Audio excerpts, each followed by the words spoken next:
d'abord en étant en double active, et puis une installation à titre principal à partir de 2010 et avec aidé.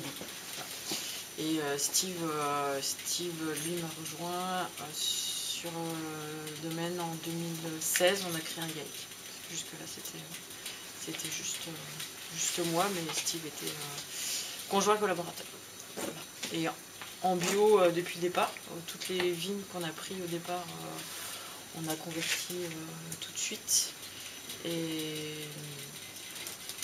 puis voilà, on a fait notre chemin et on essaye d'améliorer nos pratiques en bio pour la vigne, au niveau des sols, au niveau des traitements, de tout ce qu'on peut apporter.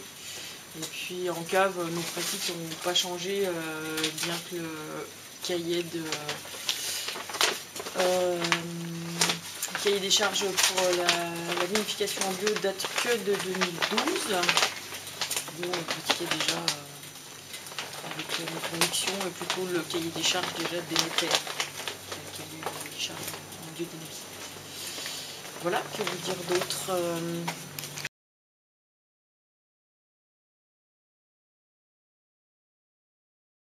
On n'avait aucune idée de ce que ça allait être. Donc en fait, on est plutôt parti sur cette idée de rassembler des gens qui étaient d'abord notre famille, des amis, et puis ensuite ça s'est élargi autour de l'idée de soutenir ce projet d'installation, voilà, en partageant ou en tout cas en étant d'accord dès le départ sur le fait que voilà, on se lançait mais qu'on ne savait pas ce que ça allait être. Voilà. Et donc voilà, ça a permis aussi de limiter fortement l'emprunt bancaire au début, de partir avec quelque chose où on n'avait pas de pression et où on pouvait se dire on peut se concentrer sur la vigne et les vins sans se dire à tout prix, il faut vendre quelque chose et peut-être ce quelque chose serait difficile à vendre. Donc voilà, c'était l'idée d'essayer de travailler dans un relatif confort. En tout cas dans nos têtes, parce que voilà, il fallait qu'on soit libre sur le fait de pouvoir travailler comme on avait envie, quoi.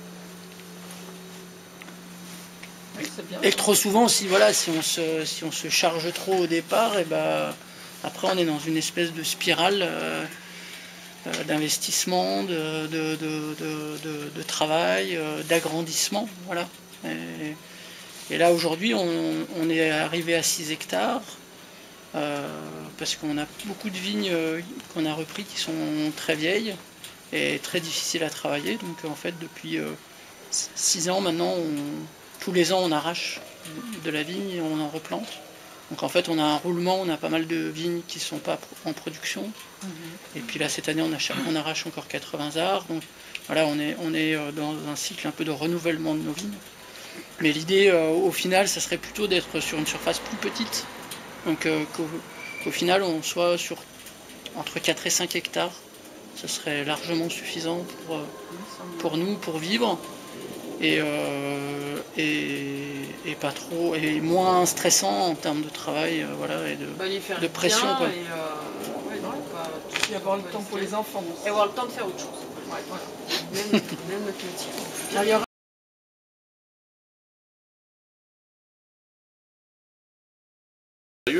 Je me rappelle plus précisément du chiffre, mais c'était en tout cas la proportion de vignerons qui avaient plus de 55 ans, ou si c'était pas tourné comme ça, c'était qui allaient partir à la retraite dans les 5 ans.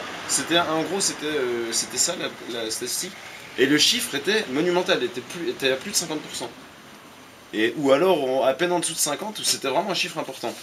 Et moi ça m'avait frappé, parce que quand j'ai vu ce chiffre, je me suis dit, est-ce que ces gens-là ont une perspective?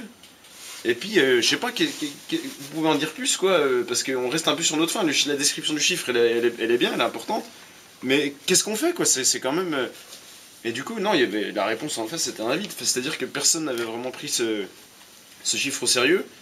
Et que je pense qu'il y a plein de gens, il y a plein de chefs d'exploitation dans le Jura aujourd'hui qui sont à la veille de leur retraite et qui savent pas trop comment faire, en fait. Et je pense qu'ils savent vraiment pas du tout comment faire. J'en connais moi à titre personnel j'en connais plusieurs, et c'est vrai que là du coup c'est les thèmes classiques de la Confédération Paysanne qui reprennent un peu le dessus, quoi. C'est transmission, installation, est-ce que vous y avez pensé, comment on va faire Et là, bah, comme toujours, il y a beaucoup de psychologie quoi, à faire, c'est-à-dire le chef d'exploitation, est-ce que dans sa tête, il a intériorisé le fait qu'il fallait qu'il pense à transmettre quoi, parce que sinon, bah, dans 15 ans, il y sera toujours. Et ce chiffre-là m'avait frappé, et puis il y a donc le deuxième point un peu qui avait été abordé dans cette journée-là, enfin que je trouve qui est important et que c'est une statistique sur laquelle toute la filière est un peu d'accord, c'est que on a parlé tout à l'heure de la pénurie des vins du Jura, à la fois en bio et en conventionnel. C'est vrai que depuis une vingtaine d'années, il y a quand même une baisse globale des rendements chez tout le monde, qui est liée à un changement de pratique culturelle qui est plutôt bonne, c'est-à-dire qu'on va commencer à enherber davantage les vignes, moins de désherbants chimiques, même chez les gens conventionnels. Et donc globalement, il y a une baisse de rendement, donc il y a une baisse de vin, et en même temps, il y a un effet ciseau, c'est-à-dire qu'il y a un accroissement de la demande. Et donc, il y a moins de vin. Donc, d'un point de vue économique, c'est sympathique parce que dans le cadre de la loi de l'offre et de la demande, on est plutôt en position favorable sur le marché, donc le prix du vin se porte pas mal. Mais en fait, là, on a un tel niveau de pénurie qu'en fait, on pourrait produire plus de vin sans que les prix diminuent, quoi. Ça, c'est un constat sur lequel tout le monde est un peu d'accord. Et il y a un chiffre sur lequel tout le monde est un peu d'accord, c'est qu'il manquerait environ 300 hectares de vignes dans le Jura. 300 hectares sur 2000, c'est pas rien quand même. Pour non seulement satisfaire la demande, mais aussi pour commencer, Steve et Céline en parlaient tout à l'heure, pour que chaque exploitation puisse faire un renouvellement de ses parcelles de vignes. Parce que quand vous avez peu de vignes sur votre domaine, ça vous fait un peu mal au cœur d'en arracher des vignes qui continuent à produire pour replanter, pour renouveler votre parcellaire, pour que dans 20 ans, vous n'ayez pas un parcellaire complètement vieillissant. On a besoin de garder un volume constant. Et voilà, on a besoin de garder un volume constant, donc on ne veut pas arracher de la vigne. Et le fait de replanter de la vigne ces 300 hectares, ça permettrait non seulement d'installer des gens, mais ça permettrait aussi à tout le monde, à tous les gens déjà installés, de souffler, de pouvoir créer un renouvellement sans baisser son volume annuel quoi, de vin. Et alors ce chiffre, c'est pareil, tout le monde est. Alors là, tout le monde est d'accord, hein, tout le monde est d'accord. 300 hectares, c'est sûr. Si vous sortez ce chiffre, moi j'avais à l'époque défendu cette idée. Dans le cadre de l'opposition au Center Parc de Poligny, c'est-à-dire que plutôt que de faire des projets sur lesquels tout le monde n'est pas d'accord, autant faire des projets qui collent à l'identité du territoire et puis sur lesquels globalement tout le monde est d'accord, puisque tout le monde est d'accord pour les 300 hectares de vignes. Et puis je m'étais même amusé à convertir ce que ça ferait en emploi, donc ça ferait environ 150 emplois créés, net, hein, donc c'est quand même pas rien. Et là c'est pareil, quand vous dites ça, tout le monde est d'accord, c'est formidable et tout ça, puis depuis ce jour-là, le CIVJ a lancé une grande enquête pour... le CIVJ, c'est l'équivalent du CGC pour le vin. Ils ont lancé une grande enquête pour justement œuvrer à cette...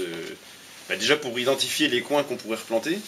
Et puis, à ma connaissance, c'est au point mort cette histoire-là. C'est-à-dire qu'ils ont lancé une grande cartographie. Il y a même eu une subvention. Le conseil départemental était très fier de nous annoncer qu'ils avaient débloqué une subvention pour nous aider à cartographier les terres... dans la OC viticole que l'on pourrait replanter en vigne, sans faire concurrence à d'autres productions. C'est ça qui est intéressant, c'est-à-dire que si on prend en terre à compter, c'est un peu dommage, puisqu'on va déshabiller l'un pour habiller l'autre.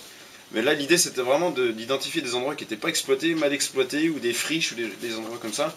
Et je pense qu'effectivement, même avec des friches, on pourrait largement arriver à 300 hectares sur la totalité de la zone AOC viticole, mais à ma connaissance, c'est au point mort. Et si on compte sur des initiatives individuelles pour faire ça, c'est pas... Enfin, on n'y arrivera jamais, quoi. C'est pas, on crée pas 300 hectares de vignes ex nihilo comme ça. Et donc, il faut vraiment, à mon avis, qu'il y ait une démarche collective et puis que les élus soient impliqués et tout ça. Mais je crois pas que ça les motive énormément. Et moi, je trouve ça dommage parce que c'est vraiment un potentiel de création d'emplois et puis de revalorisation du territoire sur lequel, en plus, tout le monde est d'accord, quoi. Je trouve que c'est trop demandé.